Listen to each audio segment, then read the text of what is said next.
kuhusu restoration. Na kama umekuja katika nyumba ya Bwana na utaokoka asubuhi ya leo, na umekuwa tu ukikuja na kuna siku uliamua kupeana maisha yako kwa Yesu, umekuja tu, umekuwa ukikuja tu just for the sake ndio uweze kuonekana na wachungaji na kuhatarishia kwamba Jesus is coming. Yesu anakuja akupate katika hiyo hali.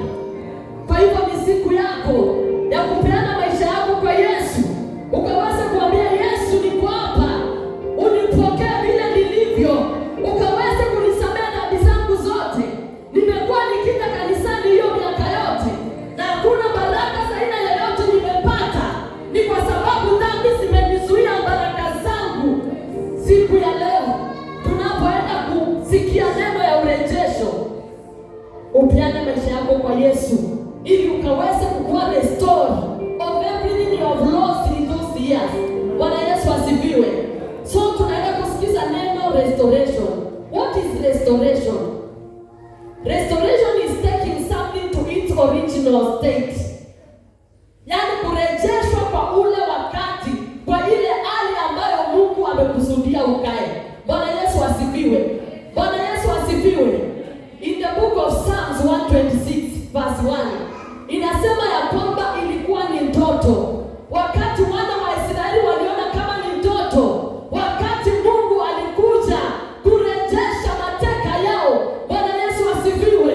Kwa hivyo sikiza mtu asubuhi ya leo ambaye Mungu amekuwezesha kufika katika nyumba yake siku ya leo, ya kwamba itakuwa ni ndoto kwako kuona Mungu akikurejeshea yale yote ambayo umepoteza, ile hali ambayo umepitia.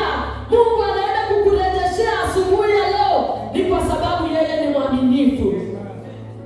Ni nani alisema sitawabariki nirudie? Nikiimba hivyo mnasema nirudie. Bwana Yesu asifiwe. Ni nani alisema sitakubariki nirudie? Ni kwa mioyo yenu. Ninapoimba hiyo wimbo na nyinyi mnaimba hivyo. Bwana Yesu asifiwe. Na kuna neno Mungu alikuwa ameniambia niseme kabla nianze. Unapoingia katika nyumba ya Bwana, make sure simu yako umezima. Bwana Yesu asifiwe. Hata kama uwepei watumishi wa Mungu katika nyumba heshima, wacha tupee Mungu heshima. Ni kwa sababu wakati ni mwingi tunafika katika nyumba ya Bwana tunaingia Facebook. Na ninapoongea hivyo hata mimi najiongelelea. Unaingia Facebook tu message. Hebu tusime siku zetu. Ni kwa sababu neno linasema ya kwamba wakati wawili watatu wamekusanyika mahali kwa jina la Bwana, God is there. Na labda siku ya leo ndio Mungu ameachilia malaika wake wakaweze kuachilia baraka zako. Na wewe saa hiyo uko kwa simu, kwa mtandao, you are chatting with your boyfriend, na upitwe na baraka. Ni kwa sababu ya simu, ni kwa sababu ya Facebook. Hata kama hatuheshimu watumishi wa Mungu tu ambao Mungu ametupa, let us just respect our God. Tuheshimu Mungu, tumupe heshima ya kwanza. Ni kwa sababu you have so many hours kwa simu yako. Those 3 hours mpatie Mungu na ukaweze kusikiza kutoka kwake. Bwana Yesu asifiwe. Ninaendelea tu kuhusu restoration na kitabu cha Joel. Mungu akasema ya kwamba I will give you back. Tupatie hiyo kitabu Joel 2:27.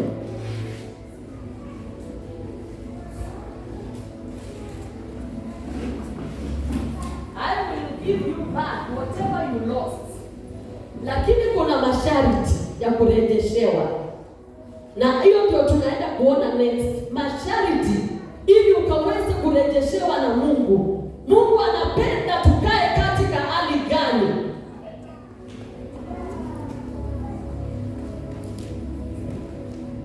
Joel 2:25.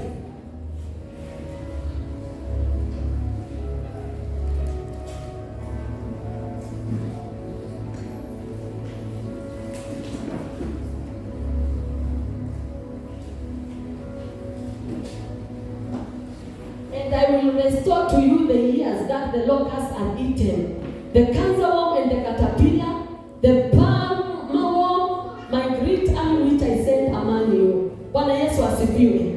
Tukiwa ni katika mwezi wa urejesho, Bwana anakuahidi ya kwamba anaenda kukurejeshea chochote shetani, chochote adui ambaye amefanya upoteze katika huu mwaka. Our God is so faithful. Is going to restore back unto you. Bwana Yesu asifiwe. Haijalishi ni mahali gani ambayo umepitia, haijalishi ni mambo gani ambayo imekusukuma kwa ukuta, Mungu anasema ataenda kukurejeshea, lakini kuna masharti ya urejesho. Bwana Yesu asifiwe. Masharti sio kufunga na kuomba. Masharti sio kuombewa kila wakati.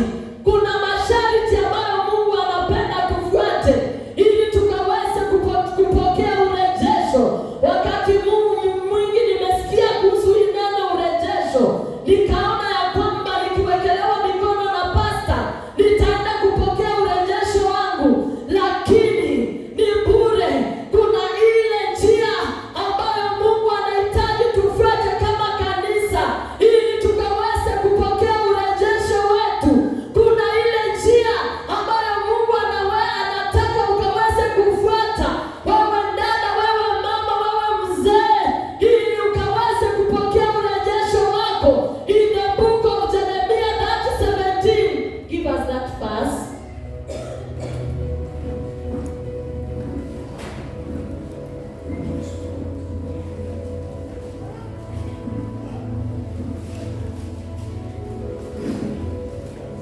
Jeremiah that verse 17.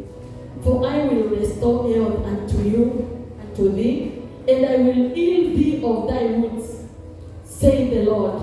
Because they called thee an outcast, saying, This is Zion, whom no man seeketh after. Mtu anaweza nisomea kwa Kiswahili, mtume. Nasoma kitabu cha Yeremia mlango wa 30 mstari wake wa 17. Andika anasema hivi: lakini nitakurudishia afya yako na kuyaponya majeraha yako, asema Bwana, kwa sababu umeitwa mwenye kutupwa, Sayuni ambaye hakuna yeyote anayekujali. Bwana asifiwe. Unaona hakuna mtu anayekupenda, anayekujali. Uko na majeraha ambayo umepata kwa ndugu zako, kwa marafiki. Yaani umepoteza afya yako na unaitwa ambaye ametengwa. Bwana Yesu asifiwe. Asubuhi ya leo neno linasema ya kwamba yaani Mungu ataenda kukurejeshea. Mungu ataenda kukurejeshea afya. Mungu anaenda kukuponya. Mungu anaenda kukupa jina. Wale ambao waliona ufai, Mungu anaenda kukupa jina.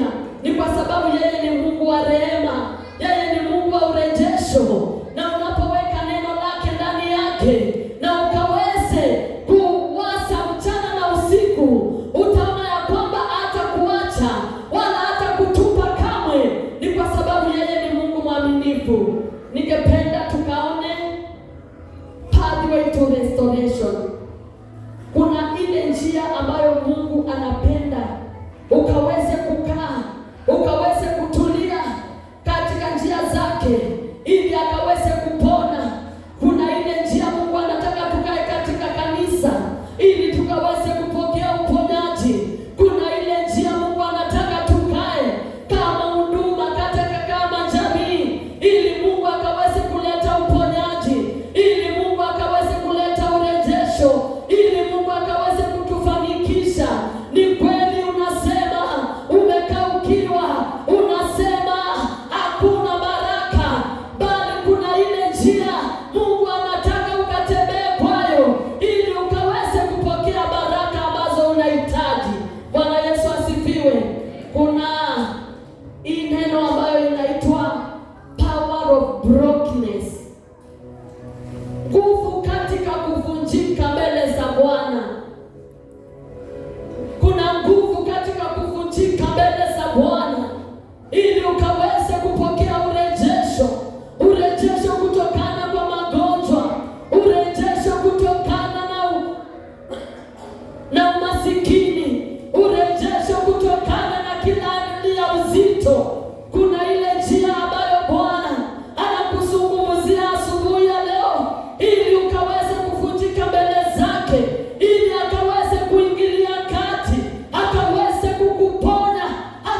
brokenness. Brokenness is awareness of your mistakes.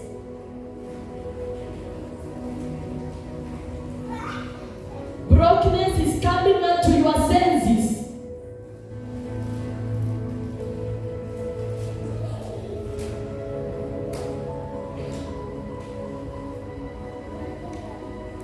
Unapovunjika mbele za Bwana, ndio unasema umekaa kanisani kwa hiyo miaka yote na hujaona baraka yeyote. Umekaa katika huduma hii kwa hiyo miaka yote na hujaona baraka yeyote. Hakuna milango ambayo imefunguka. Umekaa tu tangu Januari mpaka Disemba. Hata saa hii wengine wanasema nitamaliza mwaka vile nilivyoanza. Nitamaliza mwaka bila kazi, bila mume, bila nini, bila biashara. Lakini there is a way. Power of brokenness before the Lord is going to bring restoration unto your life, unto your family, unto your ways. Bwana Yesu asifiwe. Come unto your senses. Waambie Mungu, nimechoka kukaa katika hiyo hali. Hii hali ya kuona wengine wakibarikiwa na mimi naendelea kukaa mahali pamoja. Hii hali ya kuona wengine wakiinuliwa na mimi naendelea kukaa mahali pamoja. Mungu wangu, ninakuita ili ukaweze kunionyesha njia. Neno linasema ya kwamba kuna njia moja ionekayo nzuri machoni pa mwanadamu, lakini mwisho wake ni mauti. Wewe unapoendelea kukaa ndani ya dhambi na unaambia Mungu akurejeshe, unaambia Mungu akubariki, Bwana anasema ugeuke, come unto your senses and change from that evil way, so that God may restore back whatever you want in your life. Praise the name of the living God. Bwana Yesu asifiwe. Ni nani alisema sitawabariki? Nieni kwa mioyo yenu. We are going to see the book of 2 Chronicles 7:14. 2 Chronicles 7:14. Brokenness, come unto your senses. Come out of that situation. Toka mahali ambapo umesumbuka kwa muda mrefu. Mungu akatembelea wana wa Israeli akawaambia, mumekaa kwa huu mlima kwa muda mrefu. Tokeni, tokeni. Toka katika hiyo hali. Toka katika hiyo kifungo. Waambie Mungu, enough is enough. I need your restoration. Praise the name of the Lord. Mtu alisomea tu kwa Kiswahili. Tasoma kitabu Mambo Nyakati wa Pili, mlango wa 7 mstari wa 14. Biblia inasema hivi: kama watu wangu wanaoitwa kwa jina langu watajinyenyekesha na kuomba na kutafuta uso wangu na kuacha njia zao mbaya, basi sikia toka mbinguni na kuwasamehe dhambi yao na itaiponya nchi yao. Power of brokenness. Unafunjikaje mbele za Bwana? Unafunjikaje ama moyo wako umejaa kiburi na kusema hata kama siombi Mungu atatenda? Bwana Yesu asifiwe. Tunafaa kunyenyekea mbele za Bwana na kumrudia kwa mioyo yetu ili akaweze kuleta urejesho, ili akaweze kuleta urejesho katika hii huduma. Mioyo yetu iliyo migumu inaleta ugumu katika huduma, katika department tofauti. Tunapitia mambo magumu, ni kwa sababu ya mioyo yetu migumu. Tunakataa kuvunjika mbele za Bwana. Bwana Yesu asifiwe. Bwana Yesu asifiwe. In the book of 1 John 1:19 anasema ya kwamba if we confess,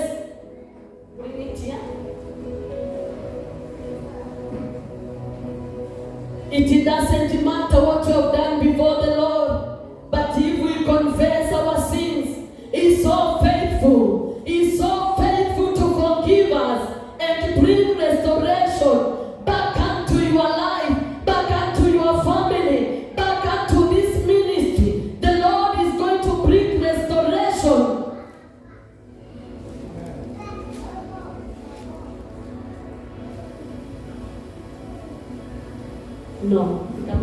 sijakosea. 1:9 First John. Tusomee.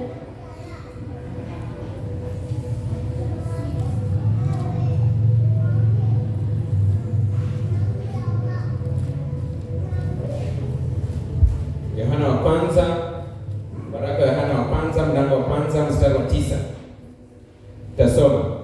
Kama tukiziungama dhambi zetu, yeye ni mwaminifu na wa haki, atatusamehe dhambi zetu na kutusafisha toka kwenye udhalimu wote.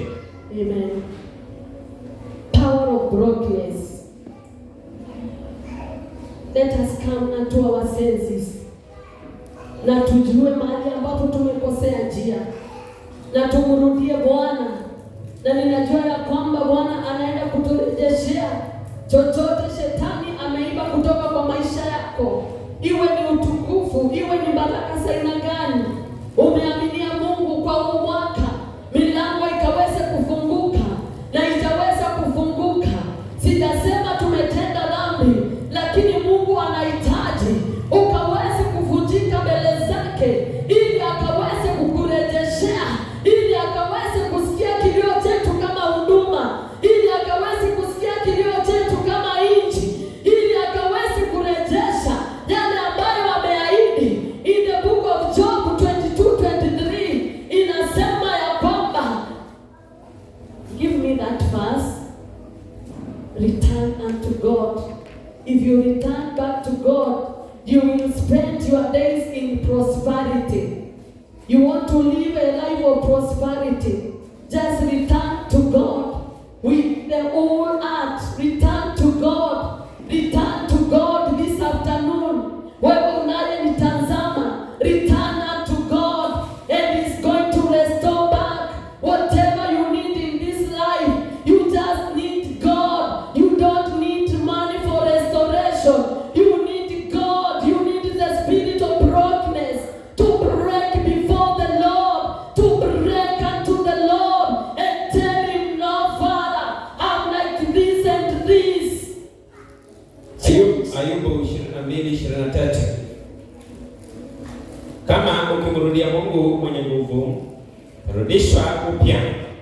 Kama ukiondoa uovu uwe mbali na hema lako. Amen. Bwana Yesu asifiwe. Umekuwa ukitamani kutendewa na Bwana. Ondoa uovu katika njia zako. Ondoka katika uovu, ili Mungu akaweze kutamalaki katika hema yako, ili ukaweze kukaa siku zako zenye mafanikio, siku zenye baraka. Live sin and live a holy life. Bwana Yesu asifiwe. Ni nani alisema sitawabariki? Rudieni kwa mioyo yenu. Aya, in that state of brokenness, ya mwisho ningependa tusome Jeremiah 26:13. Jeremiah 26:13.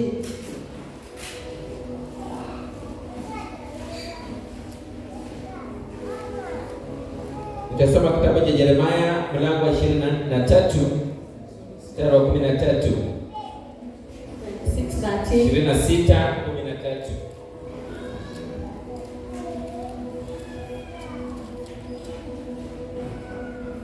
Andika nasema hivi, Yeremia 26 mstari wa 13.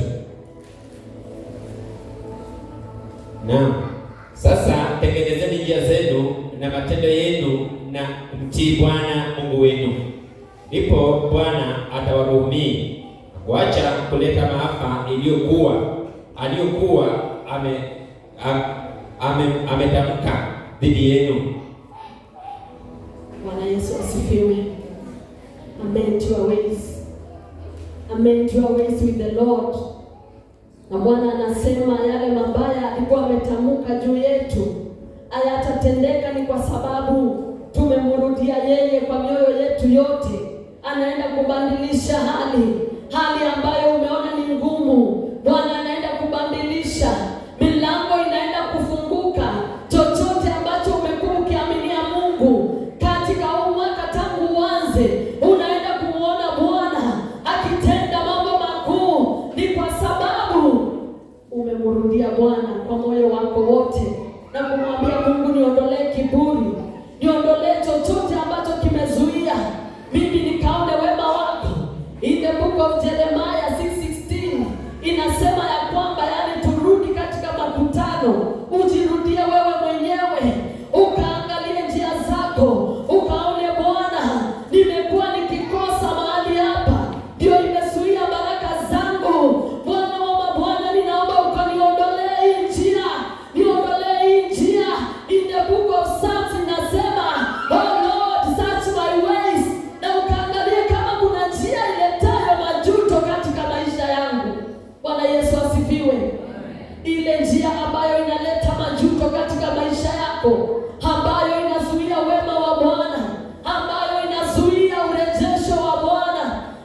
ninaona restoration came to Samaria. Wenye ukoma wanasema, kwa nini tukae hapa tufe?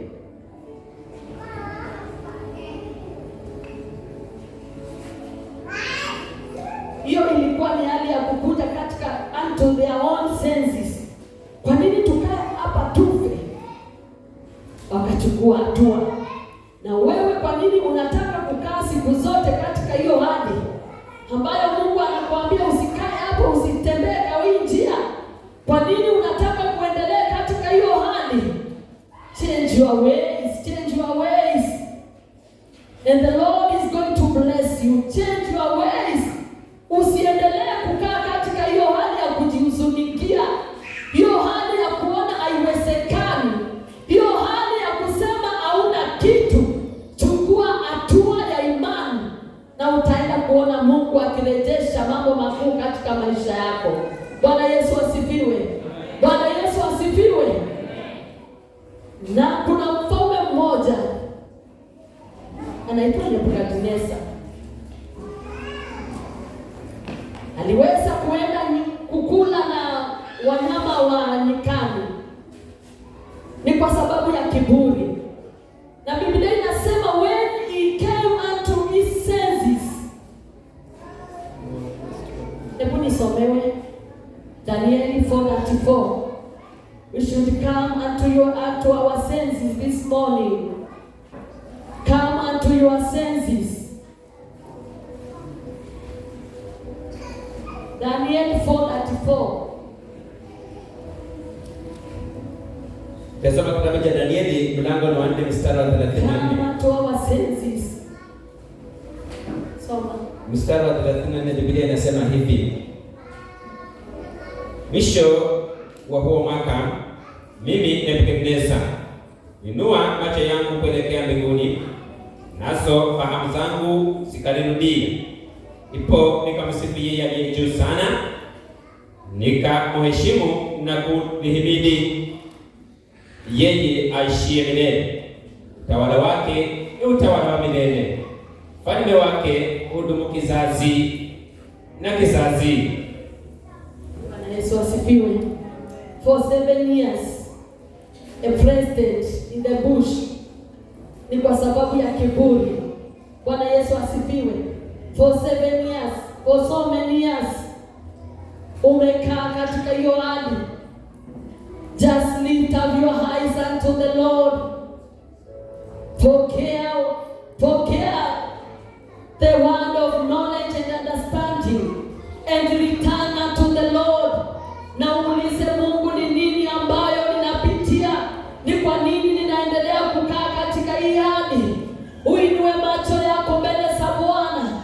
It doesn't matter how many years you have been suffering in one situation, in one condition of life. Just lift up your eyes before the Lord and come unto your senses. And I believe that the Lord is so faithful, is so merciful. If you return back unto Him, He is going to restore back whatever the devil has stolen from you. Praise the name of the living God. Bwana Yesu asifiwe. Melala. Yes, Lord. Amend your ways. Even me, Lord is speaking unto me to amend my ways. Nitoke katika njia mbaya, njia za uovu, njia ziletayo majuto, ili Bwana akaweze kunirejesha katika mipango yake. Ni kwa sababu anatuwazia mambo mema. Bwana Yesu asifiwe. Bwana Yesu asifiwe. Tunaenda kuona kuna vitu ambazo zinazuia urejesho wa Bwana katika maisha yetu. And I will be so brief, ni kwa sababu ni mingi, but I will be so brief this afternoon. Kuna spirit ya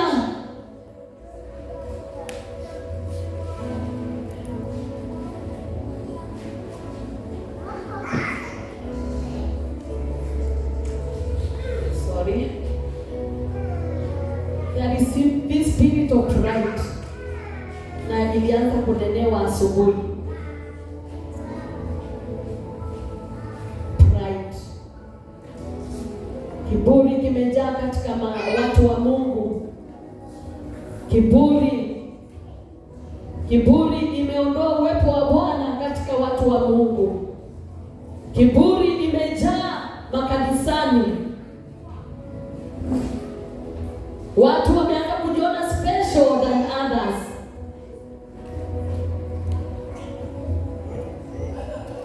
Maybe you came into this ministry wakati hauna kitu, na wakati ulibarikiwa ukaingiwa na kiburi, ukaanza kujiona you are so special than others. Na tumeona the president aliweza kukaa miaka 7 in the bush because of pride.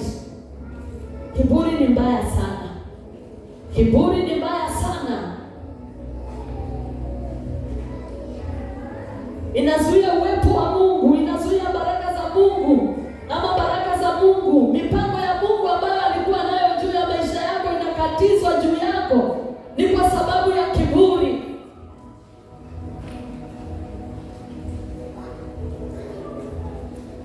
First Peter 5:6. Mungu alianza kutunenea tangu asubuhi kuhusu kiburi. First Peter 5:6. Utume soma.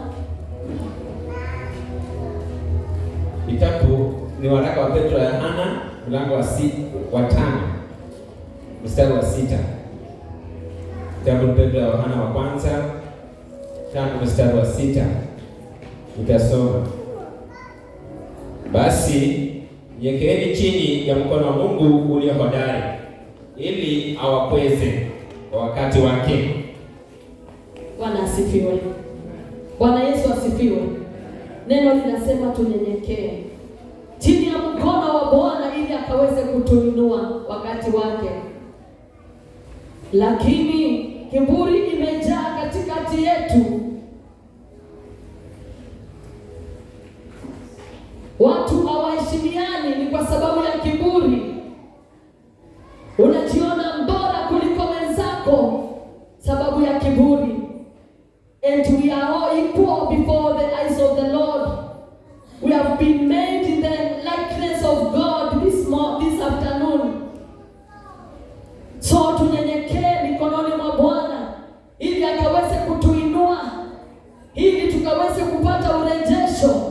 Ondoa kiburi ndani ya moyo wako, ili Bwana akaweze kukuinua, ili Bwana akaweze kukurejeshea yale ambayo umepoteza. Wengi wamepoteza vitu vya thamani ni kwa ajili ya kiburi. Wengi wamepoteza ministry ni kwa ajili ya kiburi. Bwana anasema asubuhi ya leo tunyenyekee ili Bwana akaweze kutubariki. Bwana Yesu asifiwe. Bwana Yesu asifiwe. Ninaona mji wa Samaria vijana walitokezea sababu ya kiburi. Wakaanza kusema kiparangoto pasta, na hawakuishi. Na ilikuwa ni mjini. Wanyama wawili hivi, ama ni wawili ama 42 pasta, walitokezea wakawamaliza. Ni kwa sababu ya kiburi. Kuona mtumishi wa Mungu hafai, wakamalizwa. So kama sisi tuheshimu hao watumishi wa Mungu, Mungu ametupa. Bwana asifiwe. Kiburi kisiingia ndani yetu, tukaweze kuanza kudharau ananada. Ni wapako wa mafuta wa Mungu, tukaweze kuwapea ile heshima inahitajika, ili Mungu akaweze kutupa urejesho wa vitu ambazo tumepoteza. Bwana Yesu asifiwe. In the book of Hosea 7:10 about the arrogance of my people.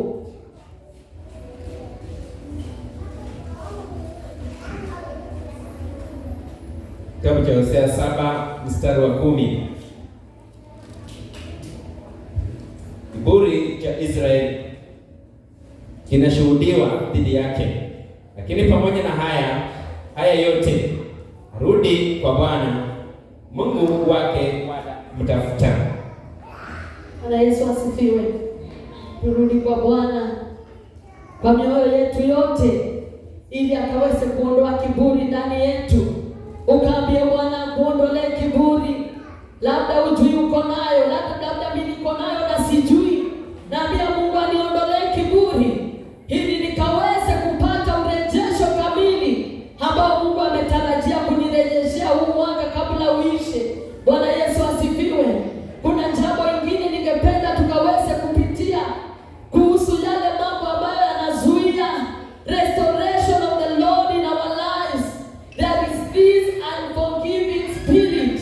Yaani moyo wa kutosamehe.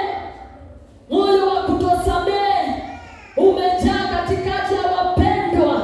Unasema huyo sitamsamehe, mahali ambapo amenifikisha sitaweza kumsamehe, yale ambayo amenitendea sitaweza kumsamehe. Unaweza ona ni jambo ndogo, lakini litazuia baraka wakati Mungu anaposhuka na kuleta urejesho katika maisha yetu. Katika hii ministry Mungu anapoleta urejesho hautafika, ni kwa sababu ya roho ya kutosameana, roho ya kutosameana. Bwana Yesu asifiwe. Ningependa kutoa nisome in the book of Mark 11:25.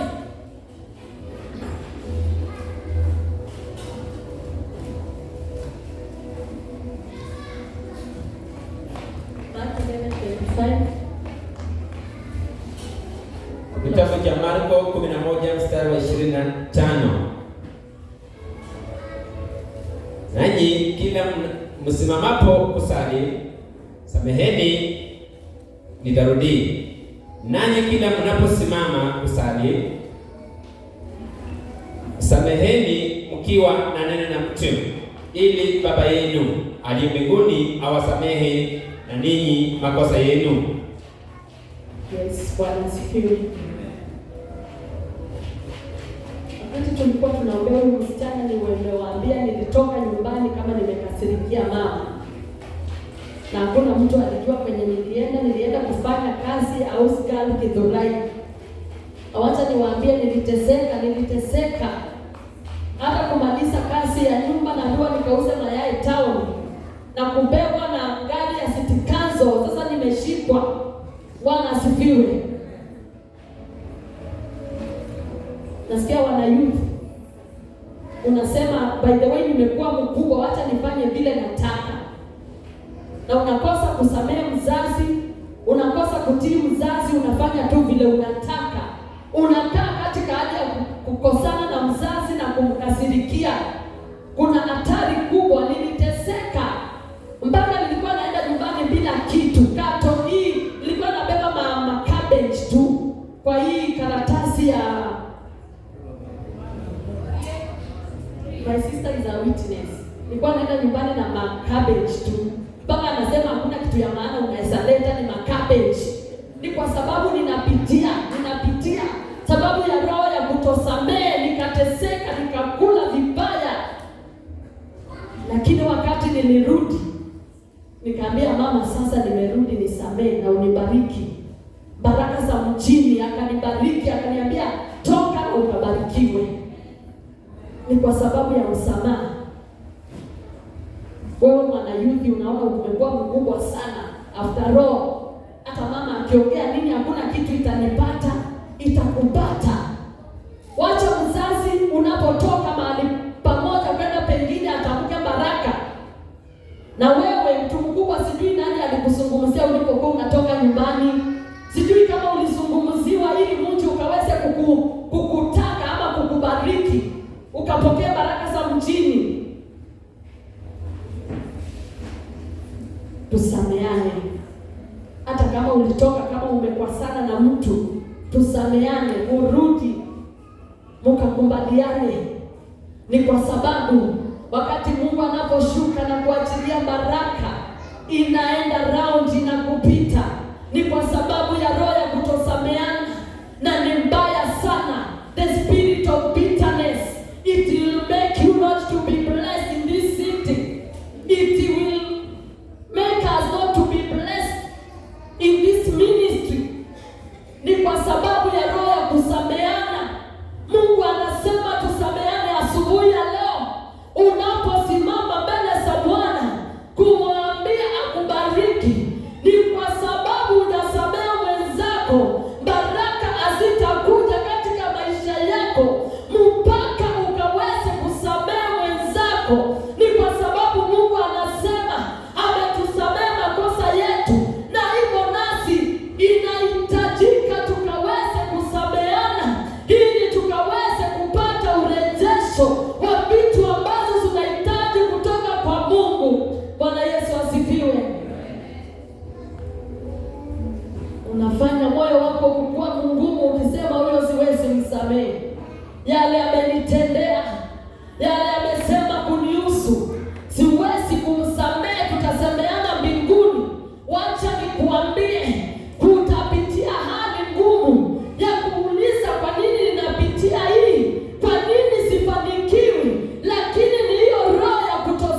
ikuwe ngumu, ni kwa sababu huwezi samea mwenzako, na Biblia inasema ya kwamba kama huwezi penda mwenye unaona, unawezaje danganya unampenda Mungu? Kwa hivyo tupendane, ni kwa sababu Mungu anasema ni upendo.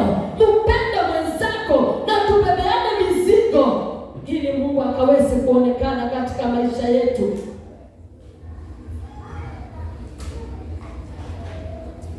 You want to be restored. Ondoa kiburi, ondoa roho ya kutosameana. Break before the Lord, ukavunjike mbele za Bwana. Na ninajua katika huu mwaka kabla uishe, tunapofuata hii masharti ya Mungu, tutaenda kuona milango ikifunguka. Utaenda kupata urejesho, jambo ambalo umengojea kwa miaka mingi. It may take before the Lord only one day, because you are broken before the Lord. Umeacha njia zako mbaya. Oh, thank you Jesus. Unakaa katika hiyo hali ya ugumu, ya kukaa katika hali ya dhambi, na unasema uombewe, bali maombi haifiki. Wewe ndiye shida. Kwa hivyo tujirudie, be in a state of realistic of what has been going throughout your life. Uulize Mungu, ni nini hapa sijafanya vizuri? Mungu, ninataka nikuone, na ninajua Mungu ni mwaminifu. Ataenda kukwambia wacha hii unayofanya mwanangu, wacha hii, na nitaenda kukubariki. Bwana Yesu asifiwe. Tusimame zote mbele za Bwana. Ninapoandika mtumishi wa Mungu akuje mahali hapa akaweze kuconclude, na kama